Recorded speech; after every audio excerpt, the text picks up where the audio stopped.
Well, my friends, today we are going to study Walk a Little Slower. Walk a little slower, Daddy, said a little child so small. I am following in your footsteps and I don't want to fall. बाबा तुमची गती धीमी ठेवा या अर्थाची ही कविता तो लहान मुलगा त्याच्या बाबांना सांगतो तुम्ही थोडे सावकाश चला अशी विनंती तो बालक आपल्या वडिलांना करीत आहे.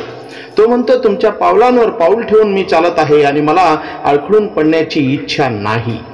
Sometimes your steps are very fast. Sometimes they are hard to see. So walk a little slower, Daddy, for you are leading me. तो पुढे म्हणतो बाबा कधी कधी तुम्ही फार वेगाने पुढे जाता तर कधी तुमची पावले मला दिसेनाशी होतात.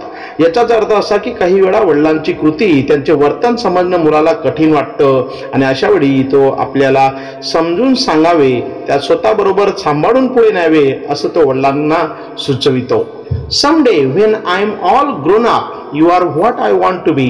Then I will have a little child who will want to follow me.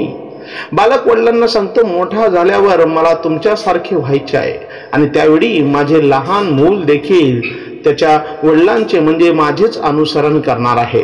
याचाच अर्थ कवितेतील बालक मोठा होऊन आपल्या वडिलांप्रमाणे बनू इच्छितो आणि आपले भविष्यातील मूल तेव्हा आपले अनुकरण करणार आहे याची त्याला जाणीव आहे.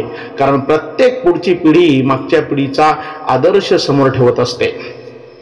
And I would want to lead just right and know that I was true. So walk a little slower, Daddy, for I must follow you. आणि म्हणून बालकाला वाटते की त्याने योग्य मार्ग निवडला पाहिजे, सत्याच्या वाटेवरून चालले पाहिजे. त्यासाठी तो आपल्या वडिलांना धीम्या गतीने पुढे जाण्यास सांगतो. वडील आपले दिशादर्शक आहेत आणि त्यांनी दाखवलेली दिशा योग्यरित्या समजून त्यानुसार आपले जीवन घडवणे त्याला महत्त्वाचे वाटते. कारण पुढे जाऊन येणारी पिढी ही त्याचंच अनुकरण करणार आहे हे त्याला ठाऊक आहे. धन्यवाद.